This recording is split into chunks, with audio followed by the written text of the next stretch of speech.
Hey everybody, it's Miss Landry, and today we're going to be learning about Kohlberg. He's another developmental psychologist, but unlike some of the others we've been learning about, like cognitive and physical development, we're going to look at moral development. So there's three learning objectives for this lesson. By the end of this video, you should be able to describe each of his stages of the moral development.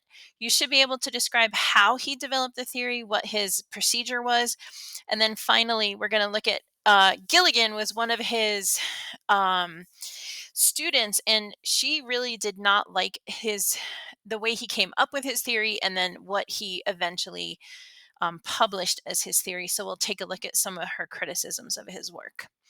So to start with, understand that basically this is a little different. This isn't super scientific, but what he would do is he would sit kids down from ages about 6 to 17, and they were all male, so all male children. And he would give them basically a moral dilemma. So I put an example up here. It's a pretty well-known moral example called Heinz steals the drugs. So take a second, read over that. I'll go just pause the video and read through it. So after giving this moral dilemma to kids, he would ask the kids, "What would you do?" Now, he didn't really care what their answer was. What he wanted to know is, what are the reasons why you would do that? And so he created these stages and these levels based on their reasoning. So we're going to jump into each of the stages. Understand that there's three levels, and then each level has two stages in it. So I'm going to write that up here. Three levels with two stages each. So there's six stages that are divided into three levels. Okay. So the first one is called pre-conventional. This happens usually about 6 years and below. And what's important about this one is the two stages. So the first stage that the kids will make their decision based on is whether or not they're avoiding punishment. So really they're trying to find a way, like they might say something for the stealing the drugs question. They might say something like, well, he should not steal the drugs because he'll go to prison, right? So they don't want to get punished. Stage two is based on self interest and reward. And so they start moving through these stages. So, the lower the child is in the moral development, they'll look at avoiding punishment. As they start to grow in the moral development, they'll start saying, well, it would be better if his wife lived. And so he's doing this for himself, if that makes sense. So those are the first two stages. The next one is called conventional morality. So we had pre-conventional, now we're up to the conventional level. Again, there's two stages in this. Now we're about 7 through to about 11 years of age. So this is kind of getting towards puberty, but we're not quite there yet. The first stage is interpersonal. And in this one, the kids make their decisions based on social approval and acceptance. They want to be liked, they want to be accepted by their groups. And then the second stage in this level is authority. So they don't want to be labeled as the bad kid. I want to be the good boy, or I want to be the good girl. And so um they want to be labeled as being good and not being bad. So they might say something like, "Oh, well, he shouldn't steal the drugs because his friends, may not like to be friends with someone who would steal something." So that you can start to see a change from "I don't want to be punished" to "what is society going to think of me?" So that is level 2.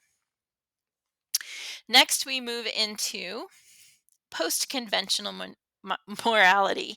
So it goes pre-conventional, conventional, and now post-conventional. So this is 11 years and up.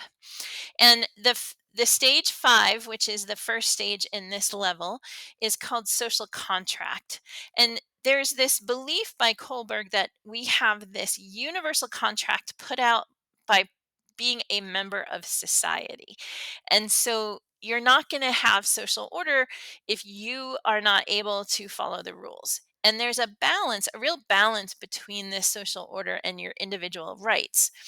The last stage in this level is called he called universal ethics, and basically he believed that every person has an internal, and this is everybody around the world, regardless of culture, has an internal moral compass. And so we all kind of are born basically with this idea of what is right and what is wrong.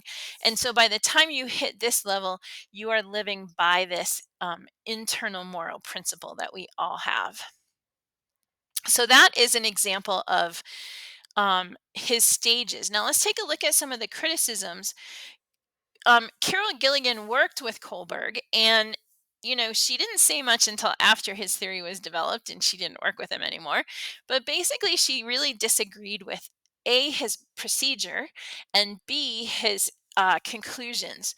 So I'm going to come back to this part about her own ethics of care, developmental stages, but let's go through and kind of look at how she came up with this.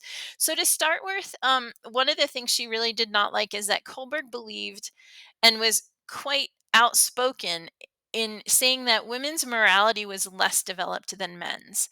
Um, Gilligan would note that Kohlberg only interviewed males, and so how can he have anything to say about women's morality? Secondly, Gilligan believed that boys and girls' moralities were a little different. um, Gilligan believed that boys had a more absolute perspective on morality. It was very much black and white, whereas girls tended to look more at contextual situations and relationships to come up with their behavior. I think both are a little bit, uh, what's the term I'm looking for? Binary in their thinking, I guess, but this is what we have from our history. Finally, well, there's two more. Gilligan also did not like the fact that Kohlberg really only looked at justice as the moral issue. There's so many more moral issues than just, is it legal? Is it right? There's a lot more of other morality issues that could have been asked about. And then finally, when you ask someone a question hypothetically, sometimes their answers are going to be very different than what they might do in real life, right? And so asking kids these hypothetical questions takes away some of the pressure of a real world decision. And so when Carol Gilligan kind of put all this together, she came up with this idea of ethics of care.